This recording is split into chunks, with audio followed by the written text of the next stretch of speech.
बुधवार यानी कि 3 जून रात 12:30 बजे झारखंड के देवघर में एक ऐसा हादसा हुआ जिसे जान के आपके रोंगटे खड़े हो जाएंगे, आपके होश उड़ जाएंगे। पिता गोपाल प्रसाद अगली सुबह यानी कि बृहस्पतिवार 4 जून को जब वो सुबह में उठ के और चाय की दुकान पे गए और चाय पी के अखबार लेके घर लौटे तो उन्होंने सोचा कि ऊपर वाले कमरे में जाके क्यों ना पत्नी, बेटे और बेटी को जगा दे। और जब वो ऊपर वाले कमरे में पहुंचे और उसके बाद ऊपर वाले कमरे का जब दरवाजा उन्होंने खोला और दरवाजा खोलने के बाद जो उन्होंने दृश्य देखा, उस दृश्य को देखने के बाद उनके रोंगटे खड़े हो गए, उनके होश उड़ गए और शायद वो उनकी जिंदगी का सबसे खराब दृश्य था। क्या हुआ मैं आपको आगे बताने वाला हूं, लेकिन उससे पहले आपसे एक वादा चाहता हूं कि आप इस वीडियो को देखने के बाद अगर आपको ये वीडियो अच्छी लगे, अगर आपको ये लगे कि इस वीडियो में वाकई कुछ ऐसा है जो हिंदुस्तान के हर एक परिवार तक पहुंचना चाहिए, तो मुझसे एक वादा कीजिए कि इस वीडियो को आप शेयर करेंगे। मुझसे वादा कीजिए, कमेंट में लिखिए कि हां आप इस वीडियो को शेयर कर रहे हैं। उसके बाद क्या हुआ आइए जानते हैं। जब वो ऊपर वाले कमरे में पहुंचे और कमरे का दरवाजा उन्होंने खोला तो वहां पे उन्होंने क्या देखा, उन्होंने देखा कि उनकी पत्नी और बेटी की लाश पड़ी हुई है। वो लाश खून से लथपथ लाशें और बेटा गायब है, बेटा फरार है। इसके बाद उन्होंने शोर मचाना शुरू किया और फिर लोग आए, पुलिस आई और पुलिस ने आके 6 घंटे में मामले को साफ कर दिया। 6 घंटे में यह पता चल गया, बेटे को पकड़ लिया गया और मर्डरर कोई नहीं था, खूनी कोई और नहीं था, बेटे ने ही मां और बहन की हत्या की थी। बेटे ने सोई हुई मां को चाकू से मार डाला, चाकू गोद के मार डाला। और जब ये आवाज, मां की कराहने की आवाज जब उस बहन को सुनाई दी और जब वो बहन जगी, दिव्यांग थी बहन दिव्यांग थी, उस बहन को भी मार डाला। और दोनों को मारने के बाद वो फरार हो गया, भाग गया, लेकिन गाड़ी नहीं मिली ना, लॉकडाउन था, गाड़ी नहीं मिली, पकड़ा गया। उसने कबूल किया कि हां मैंने ही अपनी मां को मारा, मैंने ही अपनी बहन को मारा। लेकिन क्यों मारा? जब पुलिस ने उससे पूछा कि मारा क्यों, तो उसने कहा कि आर्थिक तंगी के चलते, लॉकडाउन के चलते घर में तंगी हो गई थी, पिताजी भी नहीं कमा पा रहे थे, पैसे नहीं थे, हर रोज कलह हो रही थी घर में, इसलिए मार डाला। आपको जान के हैरानी होगी कि 10 दिन से वो प्लान कर रहा था, 10 दिन से वो प्लान बना रहा था मर्डर करने का, 10 दिन से। और 4 दिन पहले उसने चाकू खरीद के लाया। वो 4 दिन पहले वो चाकू खरीद के लेके आता है और इन 10 दिनों तक यानी उसके पास कोई उम्मीद नहीं पहुंचती है। और इस 10 दिन के फ्रस्ट्रेशन में 10 दिन से वो प्लान कर रहा था, वो भी मां को मारने का। जरा सोच के देखिए, मां को मारना इतना आसान नहीं है, बहन को मारना इतना आसान नहीं है, और मां को मारने की प्लानिंग वो भी 10 दिनों से।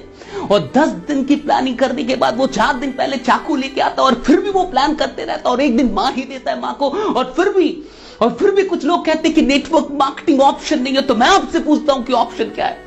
मैं आपसे पूछता हूं कि ऑप्शन क्या है? और ये कुछ बुद्धिजीवी लोग जो बुद्धिजीवी होने का चोला पहन के बैठे हैं और कि मुझे नेटवर्क मार्केटिंग नहीं करनी, मैं कुछ बेचूंगा नहीं। अरे मैं आपसे पूछता हूं कि आपका इमेज इंपॉर्टेंट है या ऐसे लोगों की जिंदगी इंपॉर्टेंट है? आपका इमेज आपके लिए इंपॉर्टेंट है या ये देश आपके लिए इंपॉर्टेंट है? आप हो सकता है कि गवर्नमेंट जॉब में हो, आप हो सकता है कि टैलेंटेड हो, आप हो सकता है कि बिजनेस कर रहे हो, आप हो सकता है कि आपके घर में कोई तंगी ना हो सकता है कि आपके घर में कोई प्रॉब्लम हो। लेकिन मैंने कहा था ना, मैंने कई बार कहा, पिछली वीडियोस में भी कहा कि लॉकडाउन के बाद की दुनिया आसान नहीं होने वाली है, लॉकडाउन के बाद की जिंदगी आसान नहीं होने वाली है। जॉब पे जॉब जा रहे हैं, 14 करोड़ से अधिक लोगों की नौकरियां चल गई, लेकिन आपको क्या फर्क पड़ता है? आपको कोई फर्क नहीं पड़ता, क्योंकि आप तो सरकारी नौकर है ना, क्योंकि आपके पास तो सरकार की तनख्वाह आती है ना, क्योंकि आप तो सैलरी कमा रहे हैं ना, क्योंकि आपका तो कोई बिजनेस है ना, क्योंकि आपके पिताजी तो अमीर है ना। आपका क्या जाता है साहब? नेटवर्क मार्केटिंग अपने लिए नहीं होती साहब, नेटवर्क मार्केटिंग दूसरों के लिए होती है। नेटवर्क मार्केटिंग हो सकता है कि आपके घर की जरूरत ना हो, लेकिन नेटवर्क मार्केटिंग किसी और घर की जरूरत हो सकती है। 10 दिन तक प्लान करता रहा, यानी 10 दिन तक की भी कोई उम्मीद नहीं पहुंची। और आप कहते हैं कि नेटवर्क मार्केटिंग क्या देती है? मैं आपको बताता हूं कि नेटवर्क मार्केटिंग क्या देती है। नेटवर्क मार्केटिंग उम्मीद देती है साहब। हर चीज की कोई कीमत होती है, लेकिन उम्मीद की कोई कीमत नहीं होती। वो मां बच सकती थी, वो बेटा जो आज मर्डरर हो गया, जो खूनी हो गया, वो खूनी नहीं होता। वो बहन बच सकती थी,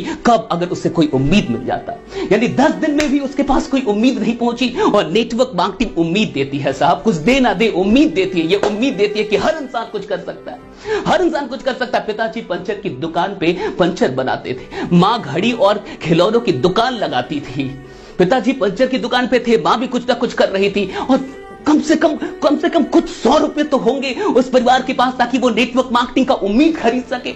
आप प्रोडक्ट की बात करते हैं, आप उत्पादों की बात करते हैं, मैं उम्मीद की बात कर रहा हूं। नेटवर्क मार्केटर्स उम्मीद लेके चल रहे हैं और वो उम्मीद आपके पास लेके आ रहे हैं, लेकिन आप सिर्फ इमेज के चलते कि लोग मेरे बारे में कहेंगे कि ये भी फंसने फंसाने का काम कर रहा है, सिर्फ इस चीज के चलते मैं तो ऑफिसर हूं, मैं क्यों करूं, मैं तो टैलेंटेड इंसान हूं, मैं क्यों करूं, मैं तो किसी कंपनी का मैनेजर हूं, मैं क्यों करूं। अरे लानत है आप पे, लानत है आपकी बुद्धि पे और लानत है आपके दिल पे कि आपके दिल में आज भी अपनी छवि चल रही है, अपनी इमेज की चिंता है। यहां दुनिया में लोग मर रहे हैं, यहां भारत में लोग मर रहे हैं, न जाने कितने ऐसे परिवार हैं जहां उम्मीद नहीं है साहब। और एक बात याद रखिएगा, इस जिंदगी से सब कुछ छीन लिया जाए तो भी कोई फर्क नहीं पड़ता, अगर उम्मीद बाकी हो तो फिर से सब कुछ आ सकता है। और मैं चाहता हूं कि उम्मीद बाकी हो, और मैं चाहता हूं कि ये उम्मीद आप भी बांटे, और मैं चाहता हूं कि इस देश का हर एक नागरिक उम्मीदवान हो, हौसला ना टूटे। इस कोरोना ने, इस लॉकडाउन ने हमें आर्थिक तौर पे तो तोड़ दिया है, लेकिन हम चाहे तो मिलके इस हौसले को नहीं टूटने देंगे, हम चाहे तो मिलके एक उम्मीद बना सकते हैं। मैं आपसे रिक्वेस्ट करता हूं, अगर नेटवर्क मार्केटिंग का प्लान आपके पास कोई लेके आ रहा है, प्लीज एक्सेप्ट कीजिए। इसलिए नहीं कि आपको अमीर बनना है, इसलिए नहीं कि आज करोड़पति बनने के सपने के लिए नेटवर्क मार्केटिंग करना जरूरी है, बल्कि इसलिए कि नेटवर्क मार्केटिंग एक उम्मीद देता है। और मैं चाहता हूं कि यह उम्मीद भारत के हर घर तक पहुंचे। मैं चाहता हूं कि हर घर में, देखिए 10 दिन से चल रहा था, ये मजाक नहीं है, 10 दिन से वो प्लान कर रहा था।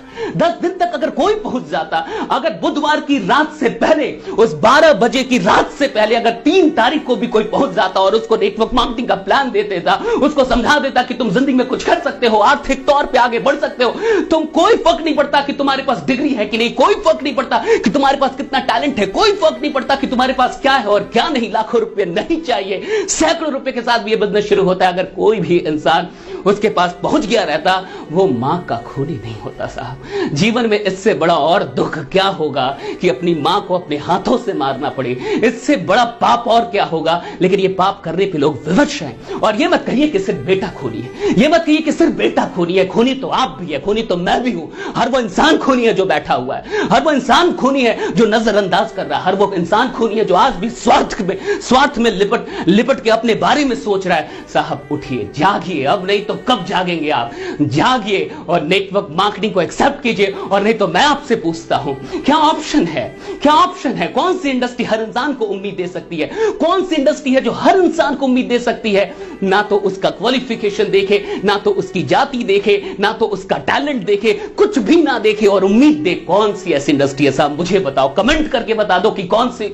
अरे मेरे को गाली देना है, नेटवर्क मार्केटर्स को गाली दो ना, गाली जितनी गाली देनी है दे दो, जितनी गाली देनी है कमेंट पे दे दो, लेकिन समझो, जागो। अगर अब भी नहीं जागोगे तो तुम भी हत्यारे हो साहब, क्योंकि वो लोग सिर्फ हत्यारे नहीं है जो हत्याएं कर रहे हैं, हत्यारे वो भी हैं जो उसको रोकने के लिए कुछ नहीं कर रहे हैं। उम्मीद का नाम है नेटवर्क मार्केटिंग, और अभी हमें उम्मीद चाहिए, अभी हर घर को उम्मीद चाहिए। मैंने ऐसे नहीं कहा कि इस वीडियो को शेयर कर दीजिएगा, मैंने ऐसे नहीं कहा कि देश के हर परिवार तक इस वीडियो को पहुंचा दीजिएगा, इसलिए नहीं कि मेरे सब्सक्राइबर बढ़ जाएंगे, इसलिए नहीं कि मेरे व्यूज बढ़ जाएंगे साहब, कोई फर्क नहीं पड़ता। पिछले 17 महीनों से बहुत प्यार दिया आप लोगों ने, बहुत अधिक प्यार दिया है, लाखों शेयर किया है, मुझे इसकी कोई चिंता नहीं है। मुझे चिंता है कि हर परिवार तक कहीं अगले परिवार में यही खबर ना पड़ना पड़े, फिर अखबार जब मैं पलटू और सुबह में कभी जागूं तो मुझे कोई इसी प्रकार का व्हाट्सएप ना भेजे, मुझे दुख ना हो। मैं नहीं चाहता कि भारत देश में फिर कोई ऐसी खबर आए, इस देश में कोई ऐसी खबर आए, मैं नहीं चाहता, मैं इसे रोकना चाहता हूं। अगर आप भी मेरे साथ रोकना चाहते हैं तो मेरा साथ दीजिए, इस वीडियो को पहुंचाइए। और प्लीज